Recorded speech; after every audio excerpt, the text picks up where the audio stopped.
Hi dears, welcome back. നമ്മൾ 7ാം ക്ലാസ്സിലെ മാത്സിൻ്റെ 2024 പുതിയ ടെക്സ്റ്റ് ബുക്കിൽ ആവർത്തന ഗുണനം എന്ന് പറഞ്ഞ 8ാമത്തെ ചാപ്റ്ററിൽ പേജ് നമ്പർ 119 ക്വസ്റ്റ്യൻസാണ് ഡിസ്കസ് ചെയ്യുന്നത്. അപ്പോൾ അതിൽ ഫസ്റ്റ് ക്വസ്റ്റ്യൻ നോക്കൂ. 1 മുതൽ 25 വരെയുള്ള എണ്ണൽ സംഖ്യകളുടെ ഗുണനഫലത്തെ മിച്ചമില്ലാതെ ഹരിക്കാൻ കഴിയുന്ന 5ൻ്റെ ഏറ്റവും വലിയ കൃതി എന്താണ് എന്നാണ് ചോദിച്ചിട്ടുള്ളത് അല്ലേ. ഇങ്ങനെ ഒരു ക്വസ്റ്റ്യൻ കിട്ടുമ്പോൾ 1 മുതൽ 25 വരെയുള്ള എണ്ണൽ സംഖ്യകളുടെ എന്ന് പറയുമ്പോൾ 1 മുതൽ 25 വരെയുള്ള എല്ലാ എണ്ണൽ സംഖ്യകളും നമ്മൾ നോക്കേണ്ട ആവശ്യമില്ല. കാരണം എന്താണ്, 5ൻ്റെ ഏറ്റവും വലിയ കൃതിയാണ് ചോദിച്ചിട്ടുള്ളത്. അപ്പോൾ നമ്മൾ 5ൻ്റെ ഗുണിതങ്ങളെല്ലാം നോക്കുക, അതിൻ്റെ എല്ലാം ഘടകങ്ങൾ ഏതൊക്കെയാണെന്ന് നോക്കിയാൽ മതി. അപ്പോൾ നമുക്ക് ഈസി ആയിട്ട് കണ്ടുപിടിക്കാൻ പറ്റും. നോക്കൂ, 1 മുതൽ 25 വരെയുള്ള സംഖ്യകളിൽ 5ൻ്റെ ഗുണിതങ്ങൾ ഏതൊക്കെയാണ്? 5, 10, 15, 20, 25 ആണ് അല്ലേ. അപ്പോൾ ഇവരുടെയൊക്കെ ഈ ഒരു സംഖ്യകളുടെയൊക്കെ ഘടകങ്ങളാണ് നമ്മൾ കണ്ടുപിടിക്കേണ്ടത്. ഇപ്പോൾ നോക്കൂ, 5ൻ്റെ ഘടകം ഏതാണ്? 5 തന്നെയാണ്. 10ൻ്റെതോ 2ഉം 5ഉം അല്ലേ. നമ്മൾ ചെയ്ത് നോക്കിയാൽ അറിയാം. ഇനിയിപ്പോൾ അങ്ങനെ അല്ലെങ്കിലും 10ൻ്റെ നോക്കുമ്പോൾ 2ഉം 5ഉം ആണ് അല്ലേ. 2 × 5 10 അങ്ങനെ.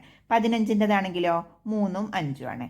20ൻ്റെതോ 2, 2, 5 അല്ലേ. 2 × 2 4, 4 × 5 20. ആ ഒരു രൂപത്തിലാണ് വരുന്നത്. പ്രൈം നമ്പർ ആയിട്ടാണ് കേട്ടോ നമ്മൾ എഴുതുന്നത്. ഇനി 25ൻ്റെതാണെങ്കിലോ 5ഉം 5ഉം ആണ്. നമ്മളിതെങ്ങനെയാണ് ചെയ്യേണ്ടതെന്ന് തൊട്ട് മുമ്പുള്ള ക്വസ്റ്റ്യൻസിലൊക്കെ കറക്റ്റായിട്ട് ചെയ്ത് നോക്കി കാണിച്ചിട്ടുണ്ടായിരുന്നു. ഇനി നിങ്ങളത് കണ്ടിട്ടില്ലെങ്കിൽ 20ൻ്റെത് മാത്രം ഘടകങ്ങളാക്കുന്ന രീതി ഞാൻ സൈഡിലൊന്ന് കാണിക്കാം.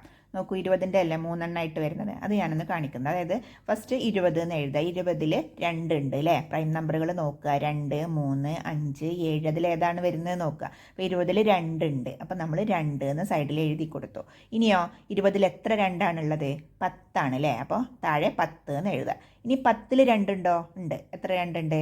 5 ആണുള്ളത്. അപ്പോൾ താഴെ 5 എന്നും എഴുതുക. അപ്പോൾ 2, 2, 5. 20 എന്നുള്ളതിനെ നമുക്ക് എങ്ങനെ മാറ്റി എഴുതാം? 2 × 2 × 5 എന്ന് എഴുതാം. അപ്പോൾ 20ൻ്റെ ഘടകങ്ങൾ ഏതൊക്കെയാണെന്ന് ചോദിച്ചാൽ 2, 2, 5 എന്ന് എഴുതിയിട്ടുണ്ട് അല്ലേ. ഇനി നമ്മൾ എന്താ കണ്ടുപിടിക്കേണ്ടത്? 5ൻ്റെ ഏറ്റവും വലിയ കൃതി എന്താണ് എന്നുള്ളതാണ്. ഇപ്പോൾ നോക്കൂ, എത്ര 5 ആണുള്ളത്? ഓരോ ഗുണനഫലത്തിൻ്റെയാണ്, അതുകൊണ്ട് തന്നെ എല്ലാത്തിൻ്റെയും നോക്കണം. ഇപ്പോൾ 5ൽ 1 ഉണ്ട്, 10ൻ്റെയിൽ 1 ഉണ്ട്, 15ൻ്റെയിൽ 1 ഉണ്ട്, 20ൻ്റെയിൽ 1 ഉണ്ട്, 25ൻ്റെയിൽ 2 എണ്ണം ഉണ്ട്. മൊത്തം എത്ര എണ്ണമായി? 6 എണ്ണമായി അല്ലേ. അപ്പോൾ 5/6 എന്നാണ് ഫസ്റ്റത്തെ ക്വസ്റ്റ്യൻ്റെ ആൻസറായിട്ട് നമ്മൾ എഴുതേണ്ടത്. അതായത് 1 മുതൽ 25 വരെയുള്ള എല്ലാ എണ്ണൽ സംഖ്യകളും എടുത്താലും അതിലെ എല്ലാത്തിലും നോക്കിയാൽ ഈ 5ൻ്റെ ഗുണിതങ്ങളായിട്ട് വരുന്ന ഈ ഒരു 5, 10, 15, 20, 25 ഇതിൽ മാത്രമാണ് ഘടകമായിട്ട് 5 വരുന്നുണ്ടാവുള്ളൂ. ബാക്കിയുള്ളതൊക്കെ നിങ്ങൾ എടുത്ത് നോക്കിയാൽ നിങ്ങൾക്ക് മനസ്സിലാവും. അപ്പോൾ അതുകൊണ്ടാണ് നമ്മൾ അത് മാത്രം ചെയ്തിട്ട് എത്ര 5 ഉണ്ട് നോക്കിയത്. അങ്ങനെ നമുക്ക് 5/6 എന്നതിൻ്റെ ആൻസർ എഴുതാൻ പറ്റും. ഇനി അടുത്ത ക്വസ്റ്റ്യൻ നോക്കൂ. 10ൻ്റെ കൃതിയോ എന്നാണ് ചോദിച്ചിട്ടുള്ളത്. 10ൻ്റെ കൃതി എന്ന് പറയുമ്പോൾ 10 ഒരു പ്രൈം നമ്പർ ആണോ? അല്ല അല്ലേ. 10 എന്ന് പറഞ്ഞത് 2 × 5 ആണ് അല്ലേ. അപ്പോഴല്ലേ 10 ആവുന്നത്. അപ്പോൾ 2ൻ്റെയും പിന്നെ 5ൻ്റെയും കൃതികൾ നോക്കുക. അതായത് 2ൻ്റെത് ഹയസ്റ്റ് ഏറ്റവും കൂടുതലുള്ളത് ഏതാണ്? 2/22 ആണ്. നമ്മൾ തൊട്ട് മുമ്പത്തെ ക്വസ്റ്റ്യൻ ചെയ്തിരുന്നു അല്ലേ. 5ൻ്റെതാണെങ്കിലോ 5/6 ആണ് നമ്മളിപ്പോൾ കണ്ടുപിടിച്ചിട്ടുണ്ട്. അപ്പോൾ ഈ ഓരോ 5നെയും ഓരോ ഈ 2 വെച്ച്, ഇപ്പോൾ ഈ 1 22 1 6 ആണെന്ന് പറഞ്ഞാൽ ഇതിൽ ഏറ്റവും ചെറുത് വരെ നമുക്ക് ചെയ്യാൻ പറ്റുള്ളൂ. അതായത് ഓരോ 5നെയും 2 വെച്ച് ഗുണിക്കുക. അപ്പോൾ എത്രയായി? 2 × 5 എന്ന് വെച്ച് ചെയ്യുമ്പോൾ ഓരോന്നും 10 വീതമാവും അല്ലേ. അപ്പോൾ 6 5 ആണുള്ളത്. അപ്പോൾ 6 10 ഉണ്ടാക്കാൻ പറ്റുമല്ലോ. അതായത് 1 മുതൽ 25 വരെയുള്ള എണ്ണൽ സംഖ്യകൾ ഗുണിക്കുമ്പോൾ അതിൽ 6 5കളാണുള്ളത്. ഈ 6 5നെയും ഓരോ ഈ 2 വെച്ച് ഗുണിച്ച് കഴിഞ്ഞാൽ അത് 10 ആവും അല്ലേ. അപ്പം അങ്ങനെ 6 10ഉം നമുക്ക് ഉണ്ടാക്കാൻ പറ്റും. അപ്പോൾ 10ൻ്റെ കൃതി എത്രയാണെന്ന് ചോദിച്ചാൽ നമുക്ക് എന്ത് എഴുതാം? 10/6 എന്ന് നമുക്ക് ആൻസറായിട്ട് എഴുതാൻ പറ്റും. ഇനി മൂന്നാമത്തെ ക്വസ്റ്റ്യൻ നോക്കൂ. 1 മുതൽ 25 വരെയുള്ള എണ്ണൽ സംഖ്യകളുടെ ഗുണനഫലത്തിൻ്റെ അവസാനം എത്ര പൂജ്യങ്ങൾ ഉണ്ടാകുമെന്നാണ് ചോദിച്ചിട്ടുള്ളത് അല്ലേ. അപ്പോൾ എത്രയായിരിക്കും?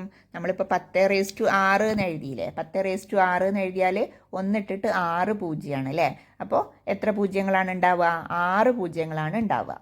അതായത് 1 മുതൽ 25 വരെയുള്ള എണ്ണൽ സംഖ്യകളുടെ ഗുണനഫലത്തിൽ 10ൻ്റെ ഏറ്റവും വലിയ കൃതി എന്ന് പറഞ്ഞത് 10/6 ആണ് നമ്മൾ കണ്ടുപിടിച്ചു. അപ്പോൾ 10/6 ആയതുകൊണ്ട് തന്നെ അതിലുണ്ടാകുന്ന പൂജ്യങ്ങളുടെ എണ്ണം എന്ന് പറയുന്നത്, ഏറ്റവും അവസാനം വരുന്ന പൂജ്യങ്ങളുടെ എണ്ണം എന്ന് പറയുന്നത് 6 എണ്ണമായിരിക്കും.